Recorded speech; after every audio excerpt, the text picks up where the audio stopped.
You guys, I'm terrified. My name is Candi Sanders. I am from Guthrie. I am the team leader of Raise the Bar. Oh, here. So 6 years ago, I started my Cincy business, and there's something I've been dying to do since that very first world tour. So if you will indulge me for a moment, I have to ask you, Cincy! Spirit! Cincy! Spirit! All right, I think they covered the rest. I'll see you later. I'm just kidding. Okay, so 6 years ago, I went to my very first world tour, and I was terrified. Not as terrified as I am this moment right now, but I was terrified. I was not somebody who made friends easy, and I knew one person, and that was my star director. You guys, she was a site lead, so she didn't have time to baby me. So I had to go make a friend, and that was scary. When I went, I sat at the very back. I sat near the exit door. I was ready to run.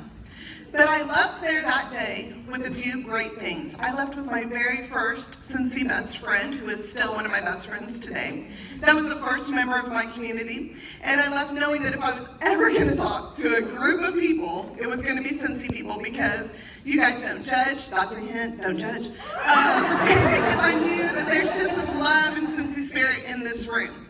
So when I went to that first world tour, I had a team of 4 people. You guys have been doing this 6 months. I had a team of 4 people. When I say I had a team of 4 people, I mean I had myself. I had my mom.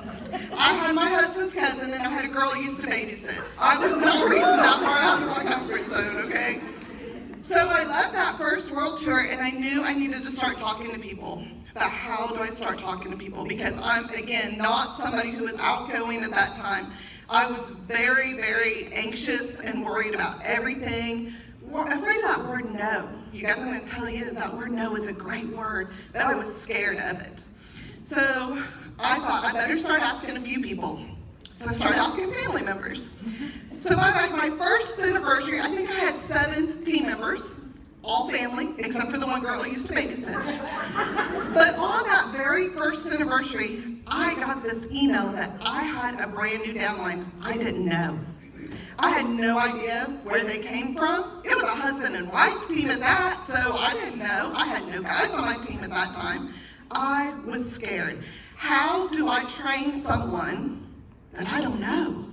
You know, it's one thing to tell my cousin to do whatever. She's used to me bossing her around. It's another thing to tell someone else what to do. And I think we all think we need to come up with this new training way, right? That we have to reinvent the wheel and make sure that we don't just send them to workstation. So that day, I actually went on and I thought, I'm going to learn everything because I've got to come up with this new training program. And I went on and I started going through the first things first checklist, and I was surprised because guess what? It teaches them everything. I didn't have to know anything. So I am here to tell you, if it is your first day, use that first things first checklist, because you don't have to overcomplicate things for them. That's how I learned. Why did I think they couldn't learn that way?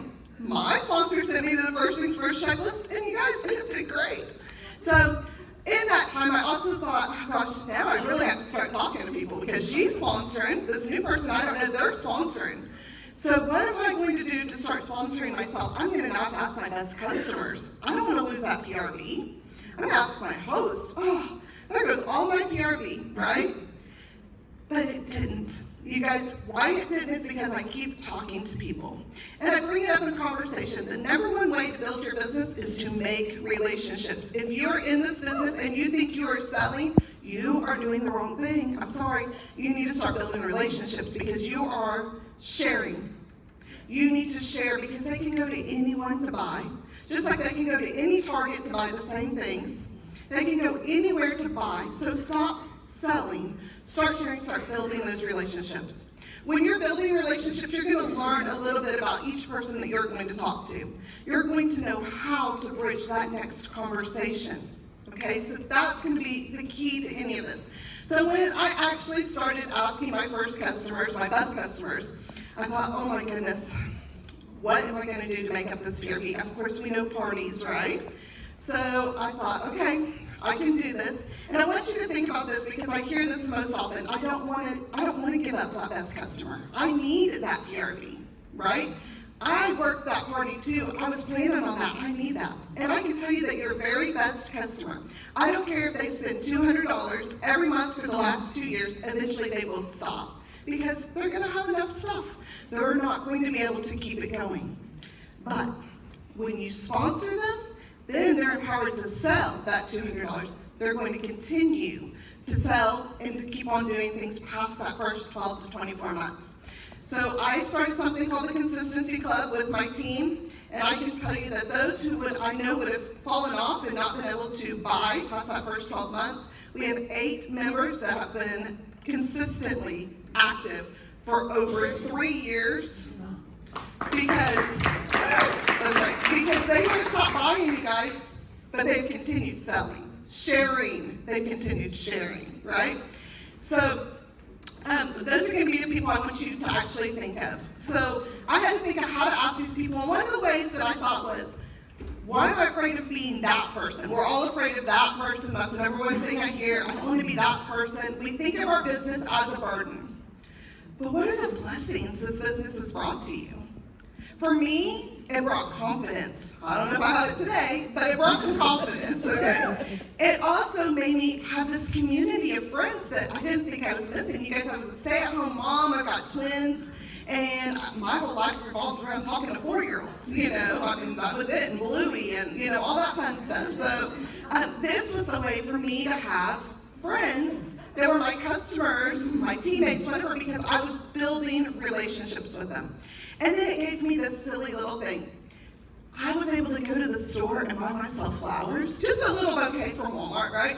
But that $4 thing of flowers meant so much to me because I didn't feel guilty for spending family money. I didn't feel like I had to say anything. It was my reward that I could see sitting on my counter, and it meant so much to me. So I want you to think of 5 different people in your life right now. And I want you to think of your best customer. I want you to think of your best host.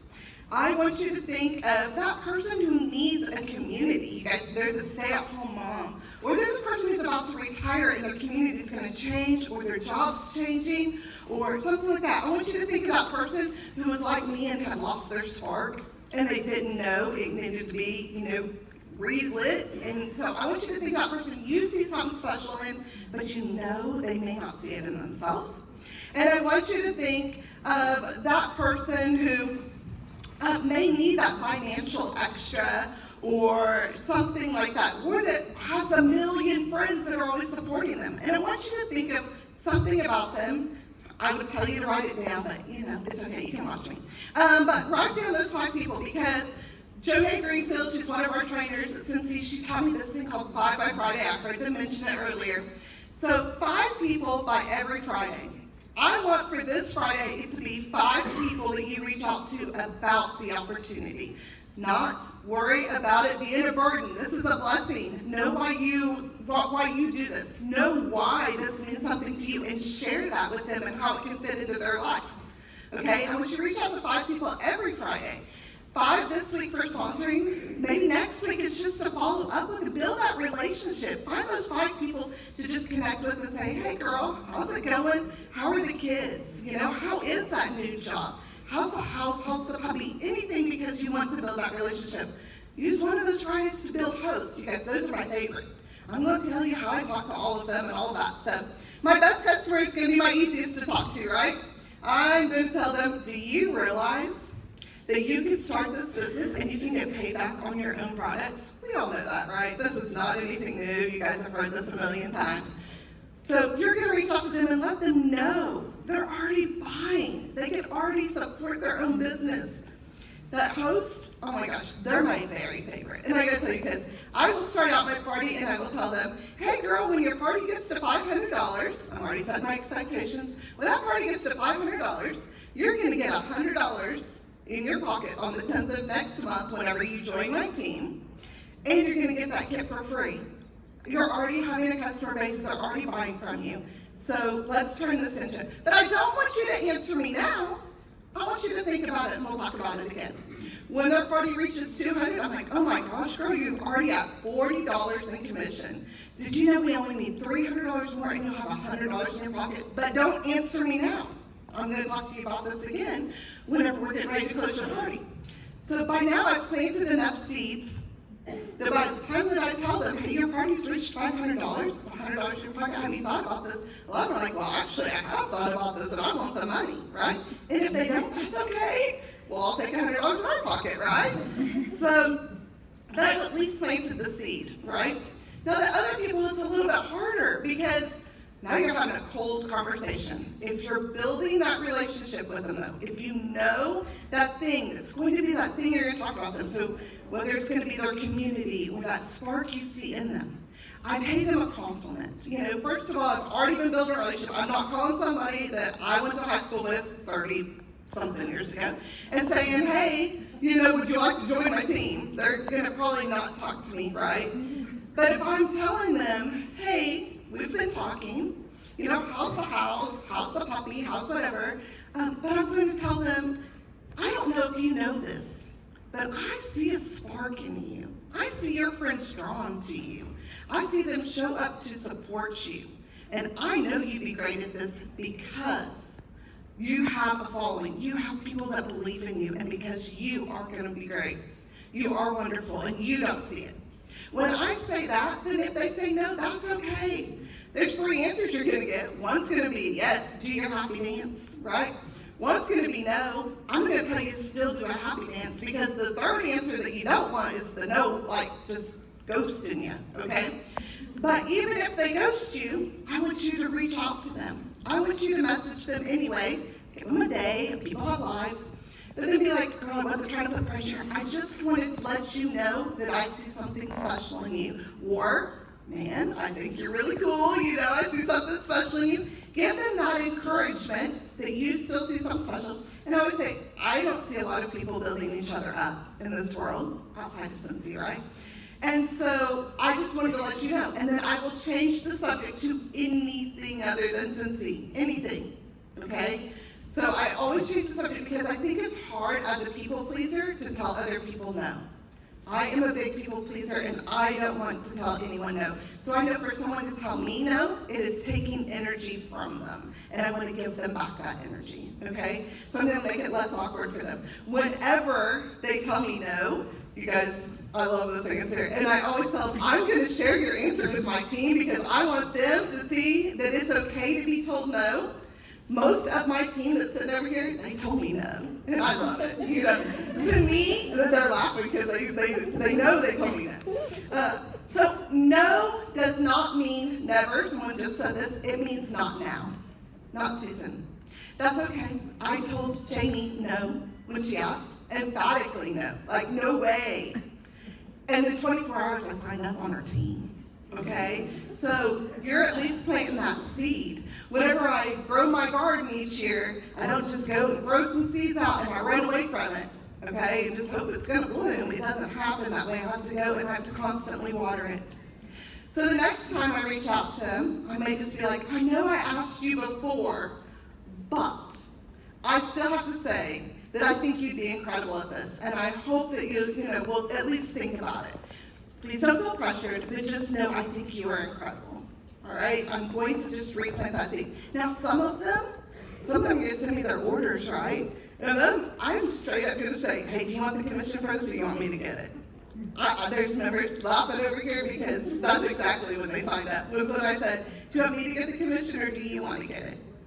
Because it's just those things. You've already planted that seed. It's easier once they've already told you no and you've accepted that answer for them to know they can tell you no again.